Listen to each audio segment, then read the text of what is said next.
I thought retirement would be peaceful. I was wrong.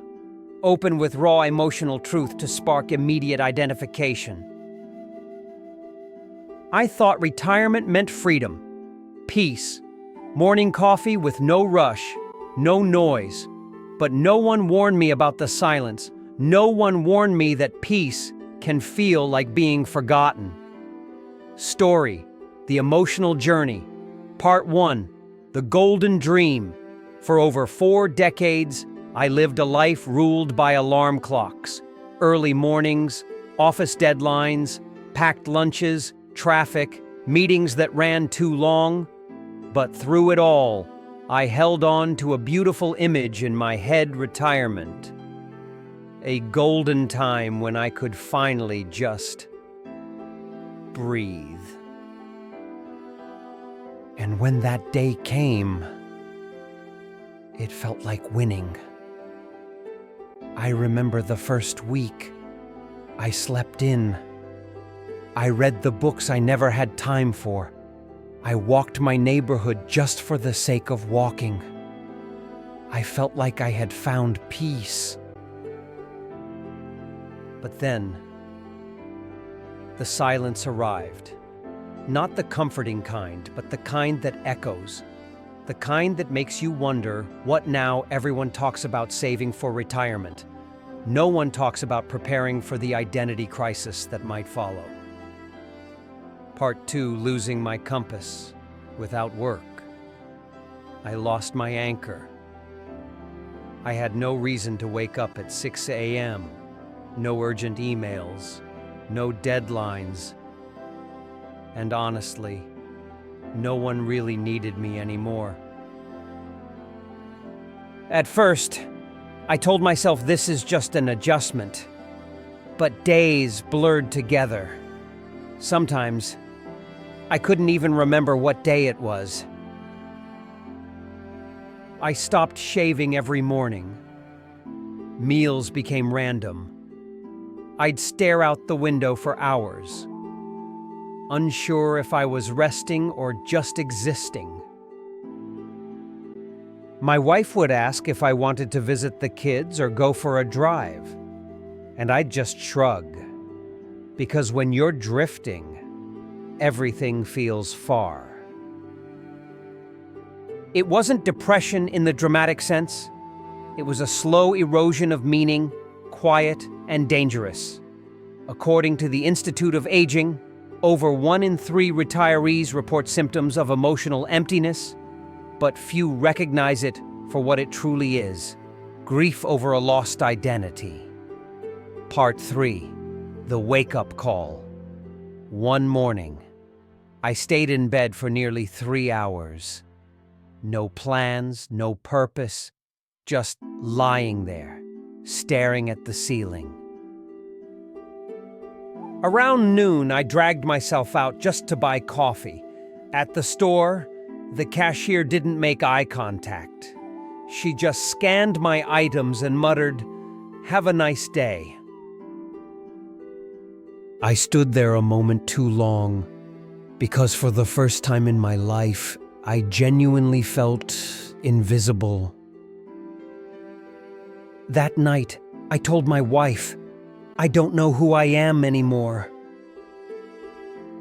She looked at me and said something I'll never forget.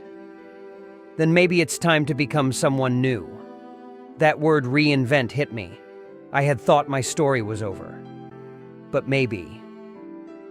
There was another chapter waiting.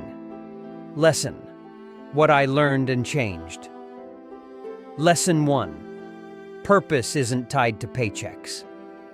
I had spent so many years tying my worth to productivity. If I'm not useful, I'm not valuable, I believed, but that's a lie.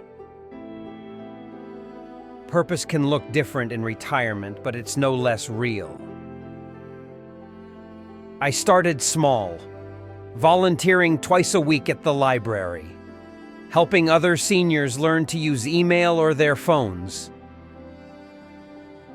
They needed me, not for a job, but for connection, guidance, and that mattered deeply. A Harvard Health study shows that retirees engaged in purposeful activities are 2.4x more likely to report higher life satisfaction and lower cognitive decline. Purpose isn't something we outgrow. It's something we must redefine. You don't need a title or salary to be important. You just need someone who benefits from your presence. Lesson 2. Rebuilding a new rhythm. I didn't just reinvent my role, I rebuilt my days. I started waking up at 7 a.m. again. Not because I had to, but because I wanted to.